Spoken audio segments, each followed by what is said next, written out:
Hi and welcome to my channel.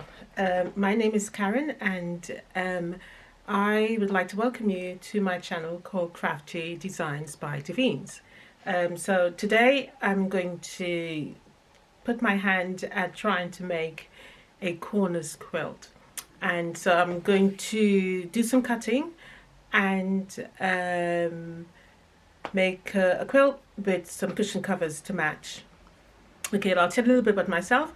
I'm new to quilting and I have learned a few stuff, and I would like to share my journey with you. So it'll be interesting to hear what your comments are, and please like and subscribe to my channel. And as I said, your comments will be very much welcomed.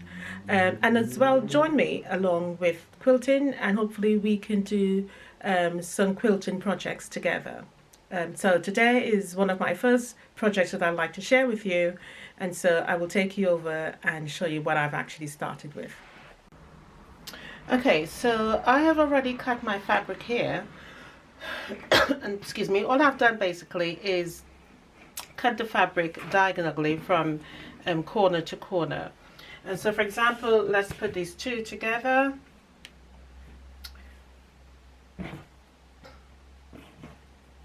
So if you look carefully, you will actually see, oh, it was actually in the way. If you look carefully, you'll actually see that each corner of the fabric comes in making a corner shape. Yeah, if you can see that there. Makes a corner shape right onto it. Alright, so before I actually cut the fabric, it's 10-inch squares. So this is the original piece of the fabric, and you can actually see the lines running. Alright, and so I've cut it from corner to corner. Okay, so one slant goes that way, and then the other slant goes the other way. And the reason for that makes the corners is because the lines now are running horizontally. Okay, so once you put them together, the two separate pieces, you then get that corner or sort of box shape of the actual fabric. Okay, so this is how I'm going to make my whole quilt, and I'm going to do different colors together just to give it a bit of a different color scheme. I could just use the same color with the red as shown here, but I wanted to add something different. So for example, a blue, okay, or if you wanted to add, so as long as the fabric is striped, you can actually do that with it. The important bit here is to get that corner shape, that box shape at the corners. So that's what I'm going to do, and I'm going to sew these. So I'm going to match them up, and I'm going to sew them all together. But I'm starting with the cushion covers first. So for example, that's one bit, and I'm just going to play with them until I'm happy with these colors that I'm working with. So I'm going to make a 17-inch square cushion cover. So I'll put these up there. I've already stitched these together so you can actually see what it actually looks like. Now I'll bring it close up in so you can see that. That's what it looks like there once it's sewn together. And I want the end where the corner starts, because I want it to variate out, just to come out slowly. So you start with the smaller box squares and then come all the way, so it's nice and big. So that's where I'll stitch it up together. But as I said, I am actually going to start with making the I'm going to start with making the actual cushion cover first. So as I said, I want all of the small boxes from the middle all the way out. And I'm going to turn this around.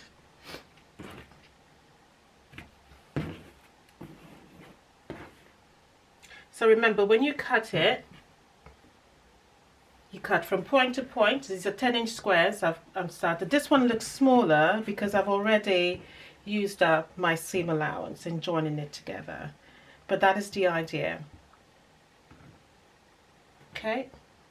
So remember, you start with a 10-inch square. As long as you've got lines on your fabric, you can work with this. And I had several here, and I thought I will try and use up this fabric, as well as I always said that it is one of my first projects that I'm sharing with you, and hopefully we can do this together.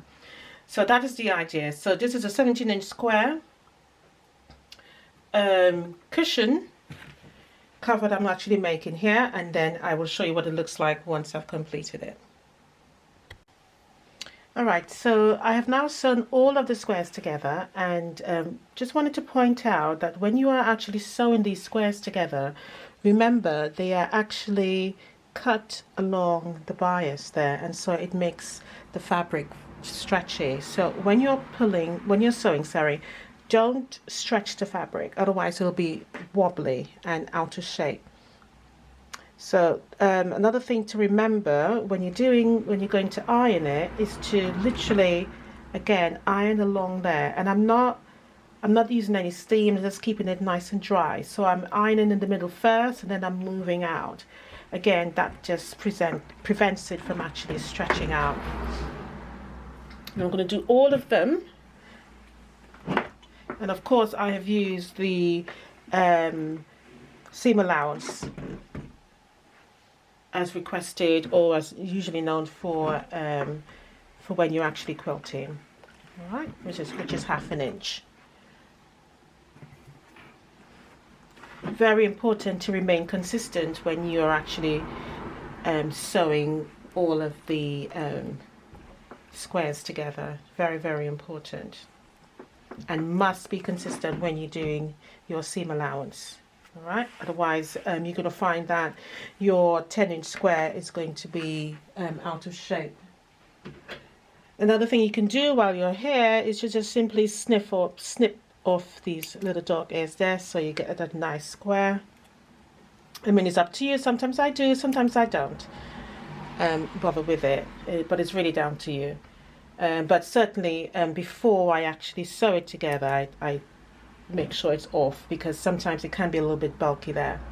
Right, so what I'm going to do now is lay out in the way that I want, and then sew them together. So because I have two of the red and white and black and yellow, I'm going to sew them opposite each other. And remember, I said I wanted all 4 corners there, so I wanted the small squares starting out and coming out, so it drives out. So that was the objective here, and then sew it like that. So obviously I'm going to sew these 2 together,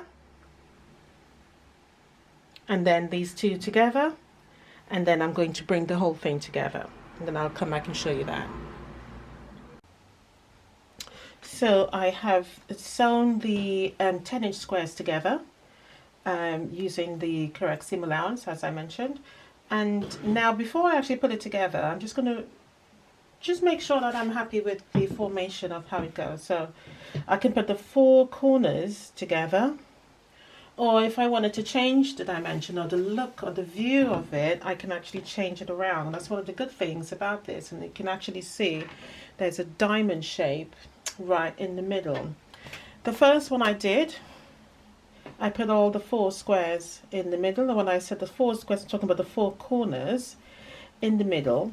So I can either do the same or do something different. So I think I'm going to do something different, and same sort of color scheme in terms of using the stripe patterns, because remember, eventually we're going to make the corner or the corner squares quilt, but I'm starting with the cushion first. So I'm going to put these 2 together, line them up, and again making sure the seams meet in the middle, and then stitch along there to ensure that it's on securely. Okay, all stitched together, seams match up, and I'm going to just press it down to make sure the seams are nice and flat.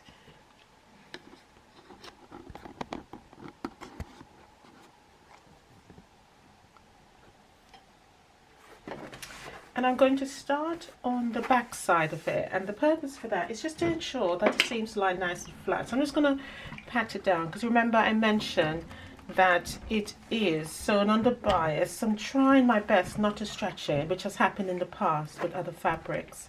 So it's just best to press the seams down so it lays nice and flat and you get it right. And then I'm going to put it back onto the right side and then I'm going to iron it.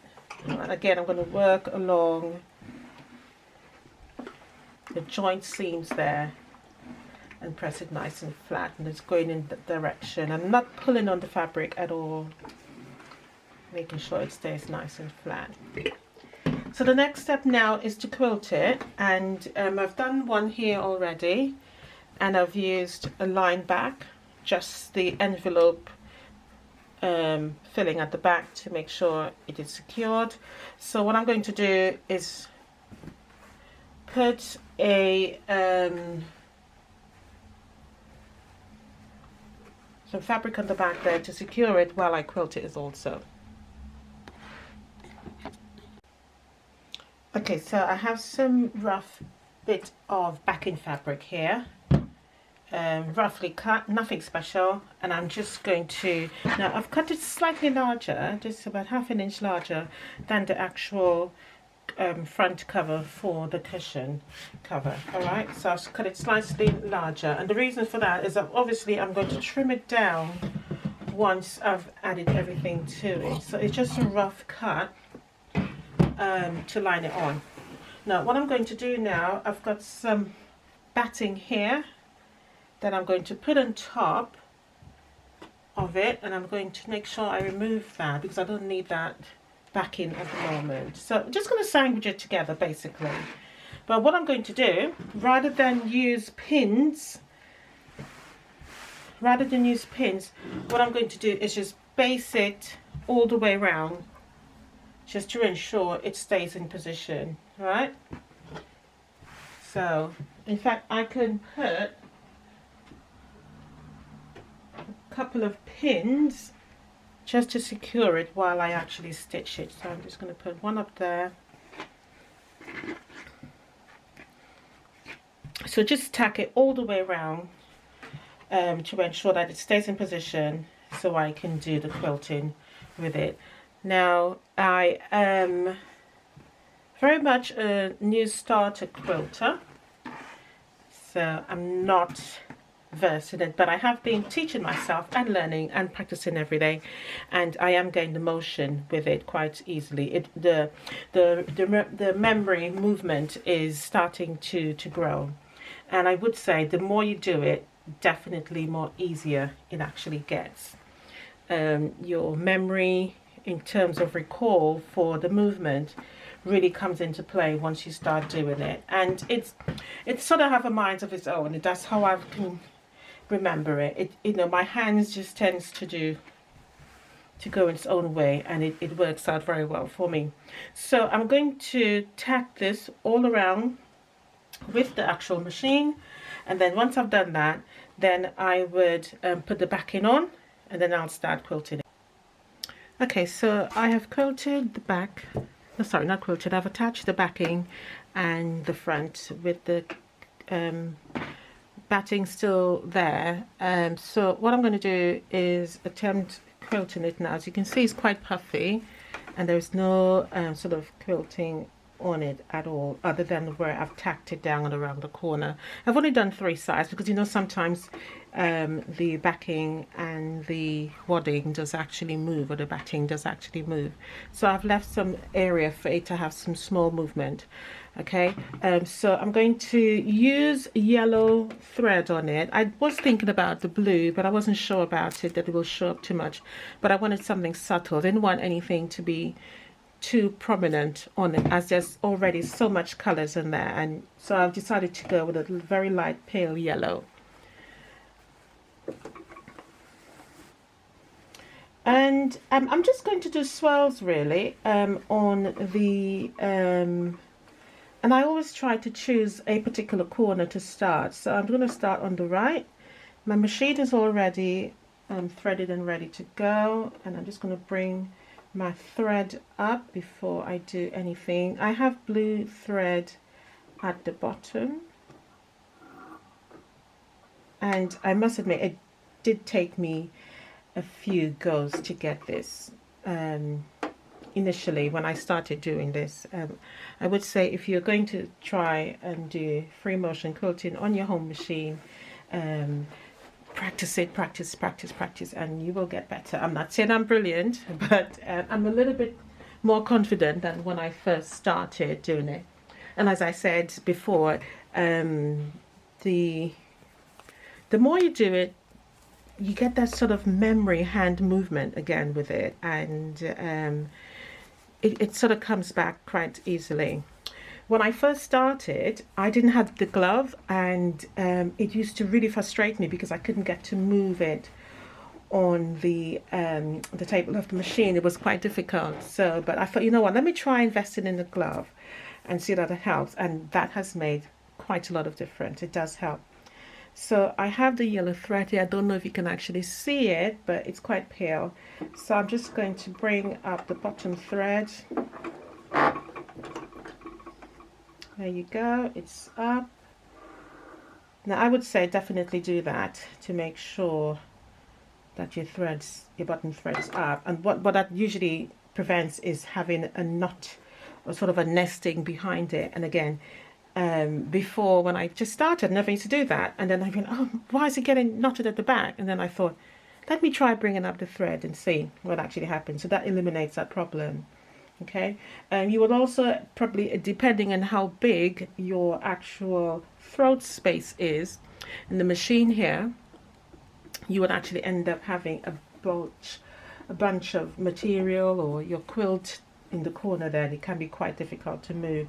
And that itself takes a lot of maneuvering and patience. You need a lot of patience doing this.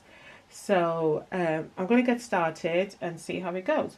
Now my machine, I'm not going to use my presser foot. I've got an automatic start switch here, and that's what I'm going to use. And the way how I remember it, or how I've sort of learned my particular movement, is that my machine makes a particular sound, and that particular speed is where I know I'm comfortable at. So if I go too fast, I know that I am not working in movement with the machine. But there's a particular speed on the machine, and don't get me wrong, I don't know what that speed is. It's just in the middle, and I know the sound of it, and that sound, I know I'm working with my movement in reference to that sound. And in order to understand this, I reckon you've definitely got to start doing it if you've never done this before. But as I said, if it's something you want to challenge yourself to do, go for it. You've got nothing to lose, basically, you know, and that's it. Right, so I'm going to get started. I'm going to do a few on the camera, and then I will then switch off and do the rest, finish it off. It doesn't usually take that long, actually. Once you get going and you've sort of found your groove, so to speak, it finishes quite quickly, and this is a small piece anyway.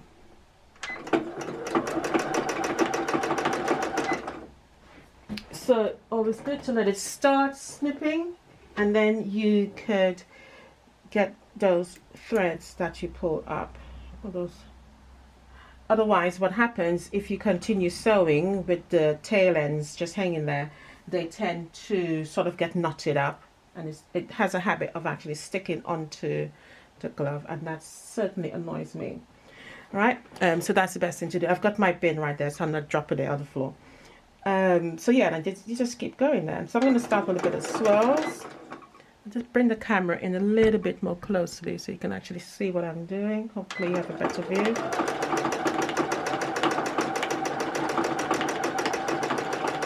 And I would say, if you want to start with doodle, or what I'm doing here is doodling. And this is the speed that I'm used to here. I'm just doodling at the moment. And I sort of doodle my way, and I mirror that to the doodling to get back out. So if I want to do a swirl, I would start and come out. And the movement is really just about making sure that you don't move too fast. And what I've also learned is that the faster you move your hand, the faster, or I should say, the bigger your stitches are. So the slower you move your hand in terms of getting the movement down, the smaller your stitches are. It really depends on what you like, really. for me, what I found is that if you are doing bigger stitches or longer stitches, I should say, sometimes it looks to me that the thread may come loose. But if you like that sort of pattern to it that it makes, by all means go ahead and do that. But again, I'm just doodling here, and all I'm doing is just following my pattern that I first created. So imagine if I'm doing a swirl to begin with, then I will just copy that swirl back out again and move out. So I'm just going round here in circles, and I'm going to make a long way and then make another swirl around and just copy that swirl back out again. And again, that's literally it, and then follow it around. And believe it or not, it looks absolutely fantastic. Try not to leave any dead spaces when you're quilting. And what I mean by that is sometimes if you may find that you go into an area whereby you can't get out and you feel, well, I can't go back there, you're going to have to try and get in there somehow, because then it looks quite rather lumpy. So again, I'm doodling, but in a sort of fancy way. And just spin that round, and hopefully you can pick it up. I'll bring that in closer for you there. I don't know if you can see it there.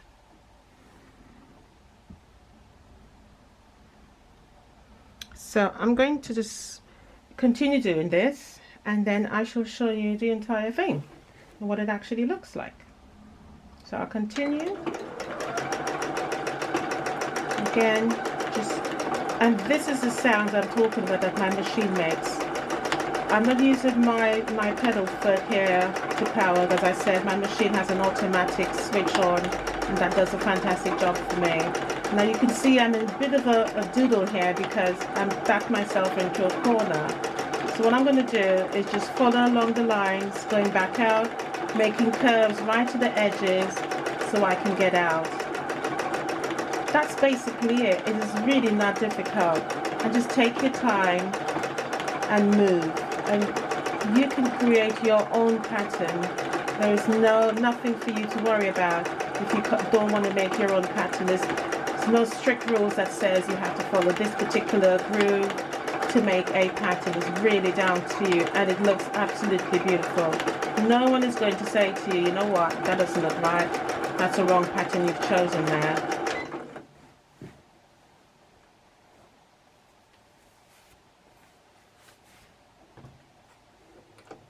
I don't usually stop when I'm doing small bits like this because, as I said, it goes quite quickly, and it finishes quite well. It comes out quite nicely. Okay, the back is blue, and hopefully you can see it there in the light. And I'm just using some pink and white fabric at the back, and this is not going to show. This is just a backing to sandwich it together. Now, one thing I would say is when you are doing the quilting, the more quilting you do, the more stitching you do on top of it. I know we call it the whole thing the quilt, but it's not. Yeah, I am making here a pillow cover, a cushion cover, etc. Okay, but the quilting is a design in terms of what you do, or the finished quilt is the whole item that you actually put on the bed, etc., or the wall hanging. But what I have noticed in my short time of actually doing this is that the more patterns you put on top of it, the thinner it actually feels, in terms of it battens down, it flattens down the actual batting. Okay, and I'm actually using the premium polyester as well, cotton and polyester blend. Hobbs is what I'm actually using, so it's a very good brand, and it has not failed me, and I quite like it. It goes through the machine very well. The needle likes it. It's no problems with it at all. But what I would say is that the more of this you do, the more dense it feels, more stiff it feels. And if you want a more a light flowing, bendy sort of end result to your quilt, I would say definitely space out your quilting, your free motion quilting on top. So my next step now is to square this off, so make sure this is on correctly, and I'm not following the grid lines. I'm literally just cutting off all the trimmings. on the side, or the extra bits that I don't want, because I've already measured out my cushion cover. And I'm basically making a, the size is 17-inch square pillow cover to fit my pillow form. So I'm going to use my trimmer here to get this all done properly.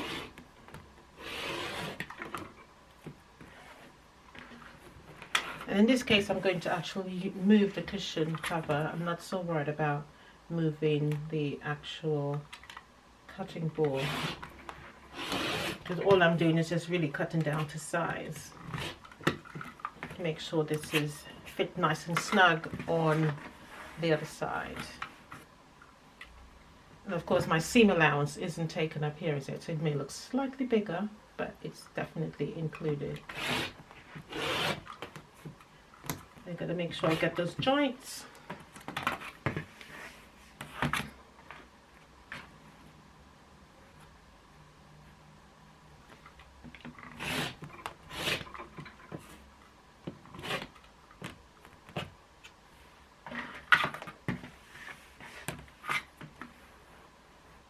Last side.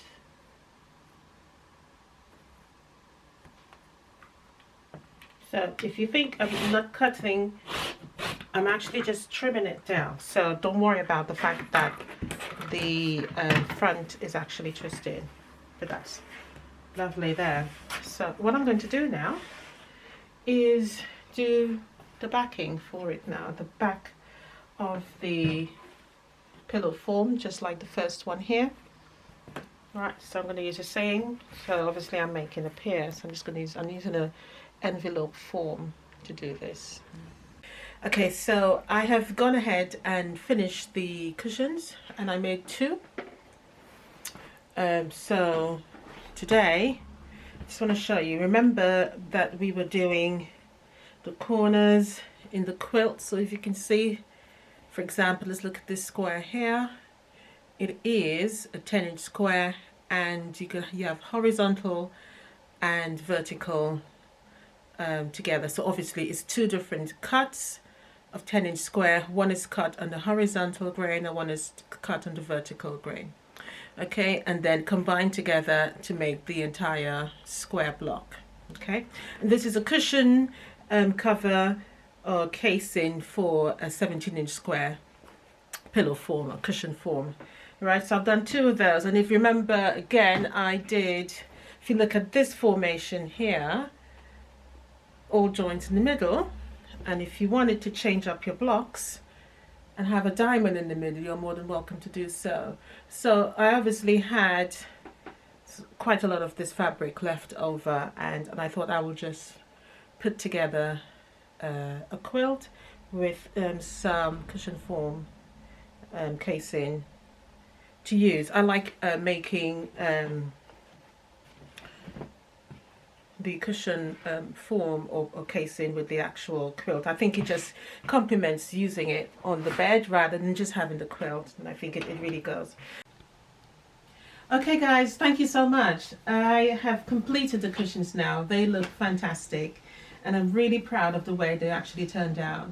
So if you enjoyed me on this video making these cushions and starting my journey learning to quilt, please hit that bell, get notified so that you know when I've uploaded my next video. And my next video is going to be all about me making that quilt, that corners colorful quilt, for the very first time. So like and subscribe, and please share, and I look forward to seeing you the next time. Bye.